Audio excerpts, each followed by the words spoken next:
আমরা খুব গভীরভাবে তাকে স্মরণ করছি। আমরা আসলে অ্যাকচুয়ালি আমাদের যারা সিনিয়র যারা আছেন, যারা আমাদের লিজেন্ড যারা আছেন এবং যারা সহযোগী শিল্পী যারাও আমাদের সমিতি থেকে গত হয়েছেন, যারা এই ইন্ডাস্ট্রি থেকে গত হয়েছেন, তাদেরকে আমরা গভীরভাবে শ্রদ্ধার সাথে স্মরণ করি সবসময়। এবং আপনারা জানেন যে আমরা লাস্ট 6 বছর আগে আমরা আসার পরবর্তীতে আমরা যারা প্রতি মাসে গত হয়েছে তাদের একটা মিলাদের বা দোয়ার আয়োজন করি। সেক্ষেত্রে আজকে আমাদের প্রিয় জসিম ভাইয়ের মৃত্যুবার্ষিকী উপলক্ষে এবং এই মাসে যারা মারা গিয়েছেন তাদের জন্য আমরা একটা দোয়ার আয়োজন করেছি। আজকে আমাদের সমস্ত শিল্পীদেরকে আমরা SMS করেছি, তারা সবাই মোটামুটি আসছে। আমরা একটা সুন্দর মিলাদ এবং দোয়ার মাধ্যমে তাকে আমরা স্মরণ করবো আর কি। ভাই আসলে আমরা সত্যি কথা বলতে গেলে অনেক অভাগা, কারণ আমাদের গার্জিয়ান নাই এখন ধরতে গেলে আরেকটা হচ্ছে আমাদের শেখানোর কেউ নাই, আমাদের সিনিয়র কেউ নাই। আমরা যদি আজকে সিনিয়রদেরকে পেতাম তাহলে হয়তোবা আমরা আমাদের স্কিলটা আরও বেশি ডেভেলপ করতে পারতাম, কিন্তু সেক্ষেত্রে আমরা আমাদের কোনো সিনিয়রকে পাশে পাচ্ছি না, তাদের সঙ্গে কাজ করতে পারছি না। সিনিয়র যারা আছেন তারা কাজও করছেন না ওইভাবে, যার জন্য আমরা তাদের কাছ থেকে কিছু শিখতেও পারছি না। আমাদের সিনিয়রদেরকে অ্যাজ এ আর্টিস্ট হিসাবে আমরা অনেক বেশি শ্রদ্ধা করি, অনেক বেশি স্মরণ করি। আর সমিতির একজন সাংগঠনিক সম্পাদক হিসাবে তো অবভিয়াসলি তাদেরকে আমি স্মরণ করি এবং তাদের যত ভালো কিছু ছিল, যত ভালো লাগার জিনিসপত্রগুলো ছিল, আমরা সবসময় চেষ্টা করি সেই কাজগুলা, সেই প্রোডাক্টগুলা সবসময় সংরক্ষণ করার জন্য। ভাই আমরা কাকে চাচ্ছি অভিভাবক হিসাবে এটা বড় কথা না, আমাদের সিনিয়র যারা আছেন তারা সবাই আমাদের অভিভাবক।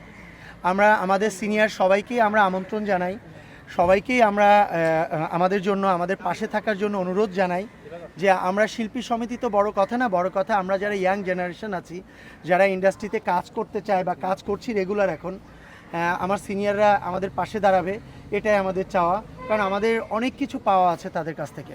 কী কী করণীয় মনে করছি, আমাদের সবথেকে বড় কথা হচ্ছে FDC সাজানোর থেকে ইম্পর্টেন্ট হচ্ছে FDCর বাইরের জায়গাগুলো। FDCতে তো অ্যাকচুয়ালি আমাদের শুটিং হয়, আমাদের শুটিংয়ের পরবর্তীতে এডিটিং হয়, কিন্তু আসলে আমাদের মার্কেটটা ইম্পর্টেন্ট বেশি, বিকজ আমার শুটিং বাইরে করেও চাইলে আপনি ছবি শুটিং শেষ করতে পারেন।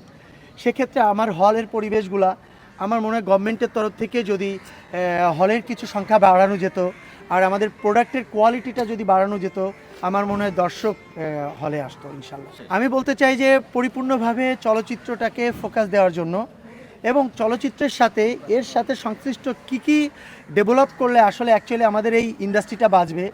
এই ইন্ডাস্ট্রি হচ্ছে আমাদের সবার, এটা হচ্ছে সরকারি একটা প্রতিষ্ঠান, সবার সম্পদ, এটাকে বাঁচানোর দায়িত্ব আমাদের সবার, শুধু আমাদের না, এটা সবার দায়িত্ব বাঁচানো।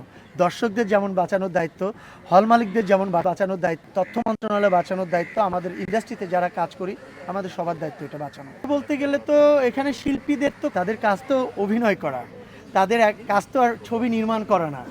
হ্যাঁ, এটা তো মাদার ফাদার অ্যাসোসিয়েশন, যেমন মনে করেন ডিরেক্টর অ্যাসোসিয়েশন আছেন, প্রডিউসার অ্যাসোসিয়েশন আছেন, তাদের কাজ হচ্ছে এটাকে কিভাবে ডেভেলপ করা যায়।